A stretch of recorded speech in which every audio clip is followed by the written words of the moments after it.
Mõni ütleb, et budaõpetus on näiteks filosoofia, mõni ütleb tõesti religioon, mõni ütleb, et eluviis, mõni ütleb meile treenib see süsteem.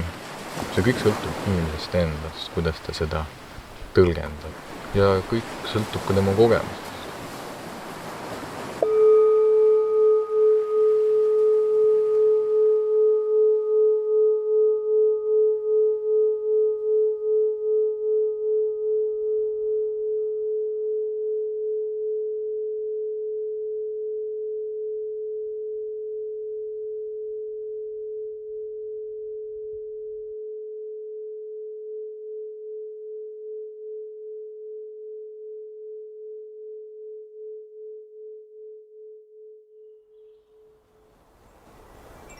Suures pildis Buda õpetus on lihtsalt kannatuses vabanemise tee.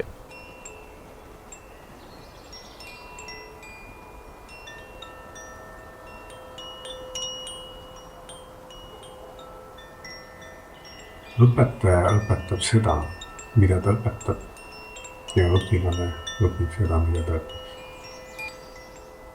See, mida see maja kannab, mis vaimsust ja mis õpetust, et see on oluline.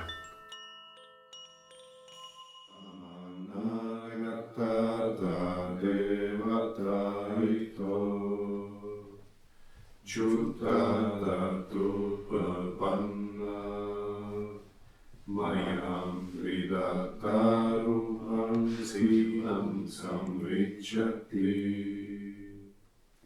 Yatarupena Sutena Samanayatata Devata Ito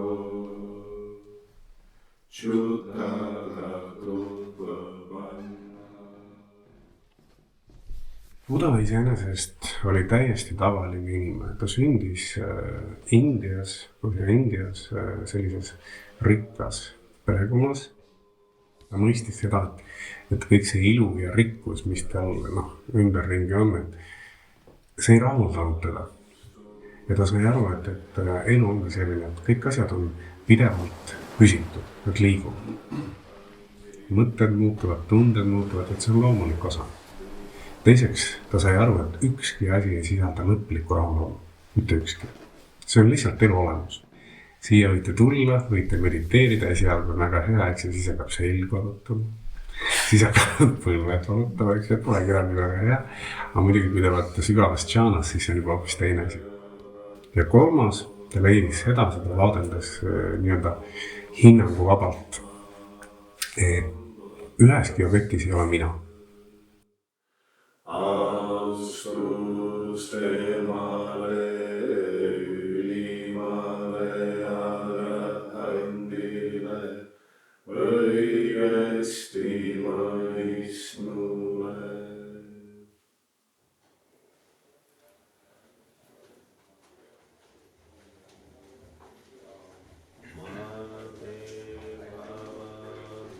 Mugav on ka see asi näiteks, et kui me võtame toitu, hommikul te nägite, eks ju, me tulime almusringile, et siis oleme seal all ja siis kui muuk niimoodi vaatab niimoodi selle kuule, mida ta ihaldab,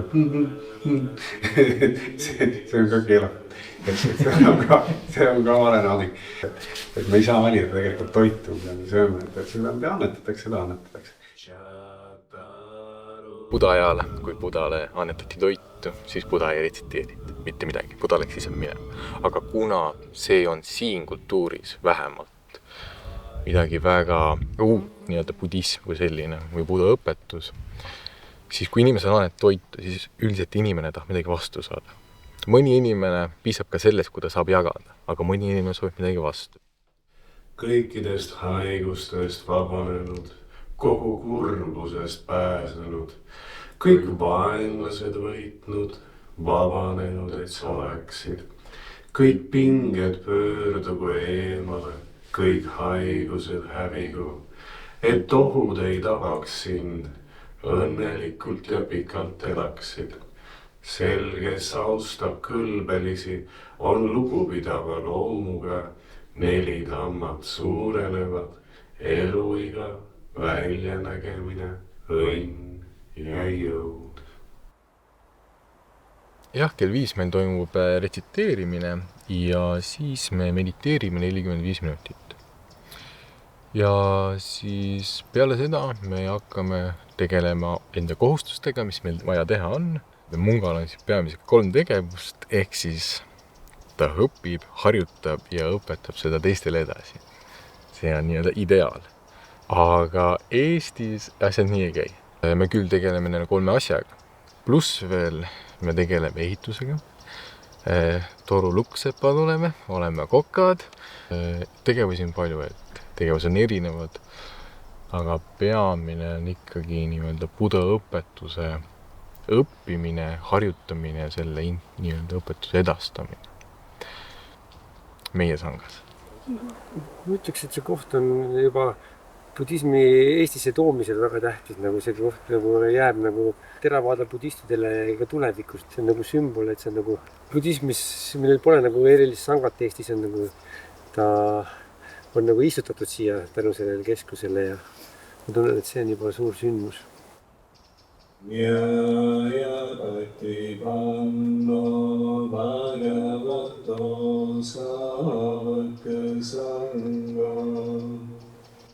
Tegemist oli siis täna buda kuju avamisega, mis meie teada peaks olema Eestis esimene omataoline ja Baltikumiga suurim. Aga mitte see ei ole oluline. Oluline on hoopis see sõnum, mida ta kannab. See kaastunde, headuse, lahkuse, hoolivuse ja lõppkokkuvõttes kõikidest kannatustest vabanemise sõnum. See buda kuju ehitati Sri Lanka vabatahtlike poolt. Ja kõik inimesed, kes siis on huvitatud buda õpetusest, neil on siis võimalus tulla siia seda buda uudistama, siis natukene mõtisklema õpetuse üle, mõtisklema õpetaja üle ja mõtisklema ka selle elu üle niimoodi suuremas plaanis.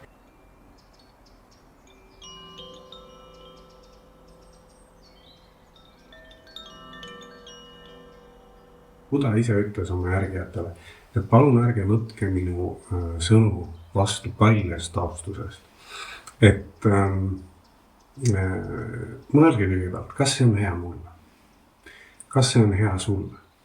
Kas see on hea kõigile elusolenditele? Kas see on vägivallatu? Kas see on kaastundlik? Kas see on teiste suhtes hooliv ja hoidev? Ja siis, kui see on nähtav, see tähendab, ta on elus siin ja praegu nähtav. Alles siis hakake seda järgima.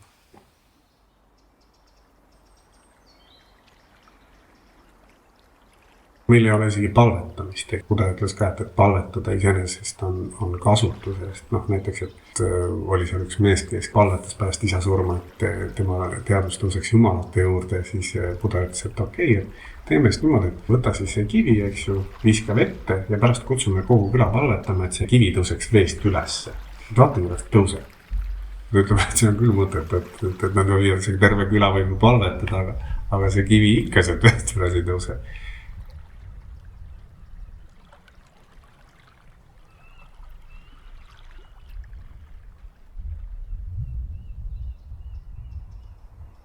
Teadsin, et tõde on see, mis vabastab, aga algselt tekitab ikkagi raskusi. Miks ta tekitab raskusi on ikkagi sellepärast, et meeles esinevad ettekujutlused või nii-öelda vastavad illusioonid, kuidas asjad nii-öelda võiks olla.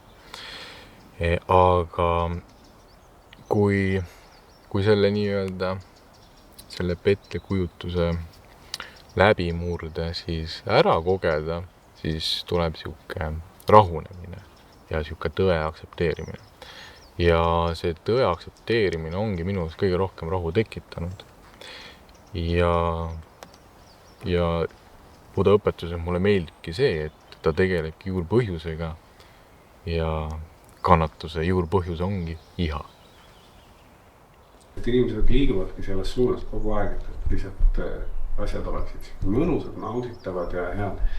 Ja sealt tekibki see küsimus, et kui me juba hommikust peale tegelikult liigume selles suunas, siis kuidas on see võimalik, et õhtuks me oleme kurvad ja pahased ja väsinud ja õnnetud, eks ju. Samamoodi näiteks inimesed ülistavad hästi kõrgelt armastust. Aga armastus põhjustab reeglina kannatusi. Nagu te teate, armastusest vihani on vaid üks samm ja tõepoolest on. Ja ka vihast armastuseni võib-olla üks samm. Sest aga armastus on klammerdumine, see on tunne, mis tekib, esineb ja lakkab. Tekib, esineb ja lakkab. Ta on täpselt samamoodi nagu viha, säilimatus on ka armastus. Armastus on mingi eriline tunne, mis püsib elu lõpuni. Meeles võib esineda vahest kiir. Meeles võib esineda vahest ahnus. Vahest ka meeles võib esineda viha. Et näiteks ühel hetkel võib tekkida söögi iha, et tahaks midagi maitsvat. Aga see kõik möödub. See kõik sõltub sellest, kuidas inimene on õpetanud ennast teatud olukorraga toime tulema.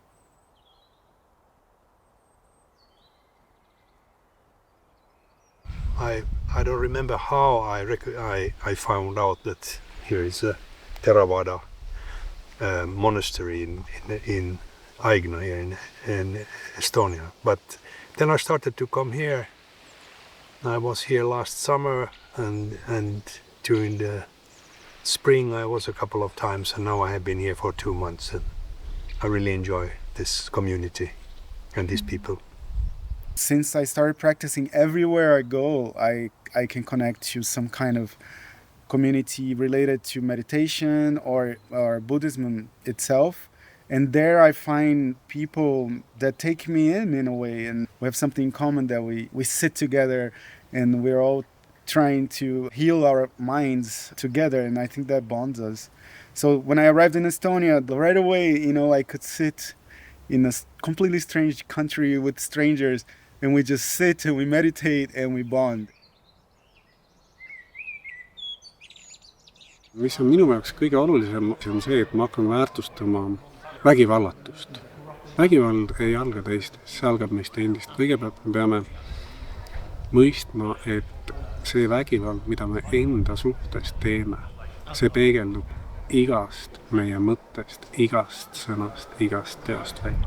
See tähendab seda, et ma ei räägi kellegiga kurjasti, ma ei käitu kellegiga kurjasti, aga ma ka ei mõtle kellestki kurjasti, sest kõigepealt käitumine algab ikkagi meelest. They are very nice people. Mm-hmm. They are very good-hearted, and of course they are all Buddhists. And one of the main thing in the Buddhist teaching is the compassion for other people. Mm-hmm. So they are really very caring and nice people. For me, it has been the longing for peace and happiness. That's the only thing I've been, or what I've been mostly longing for. And of course, I recognize I can't find it in the outer world. Any materialistic thing doesn't bring that. Mm-hmm. And so you can find it in this spiritual life, in the meditation. There is the real peace and happiness.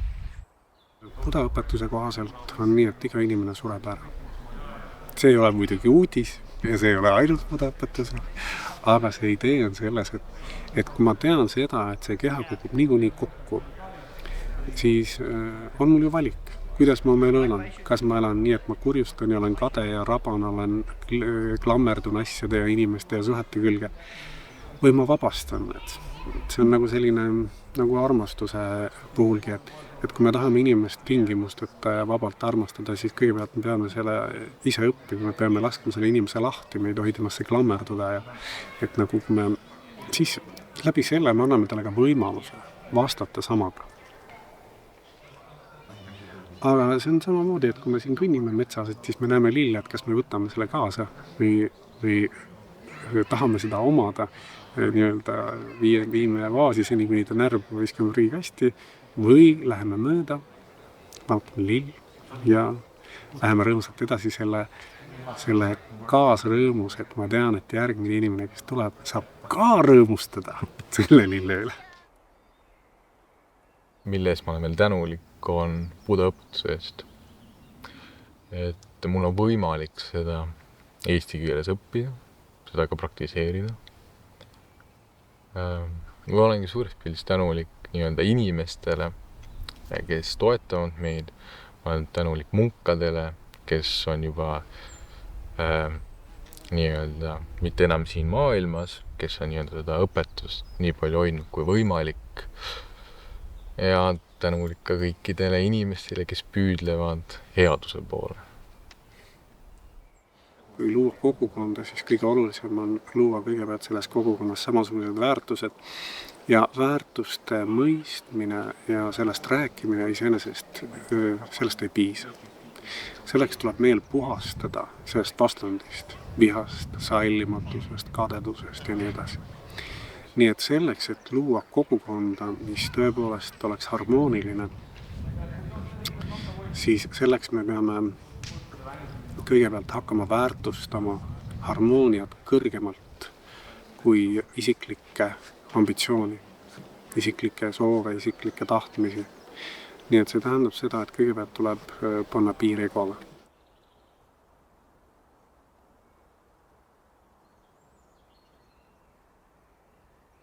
Meie jaoks ei ole oluline, kui suur on kogukond, sest kui meil tuleb meditatsiooni isegi üks inimene, siis me ikkagi õpetame täpselt samamoodi, nagu me õpetame 10 või 20 või 500 inimest. Ja kui ka üks inimene saab sellest õpetusest, leiab mõistmise ja meelerahu, siis on meie töö hästi tehtud.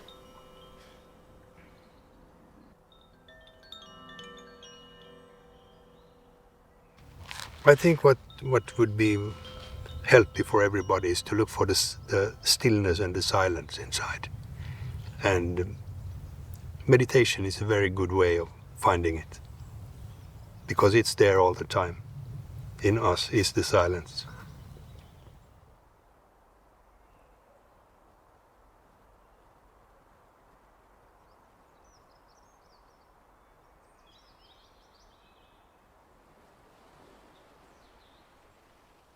There's so much, there's a whole universe in breath. There's a whole path in just observing breath, and it's so simple. And it's the first thing we do when we're born. It's the last thing we do before we leave this earth.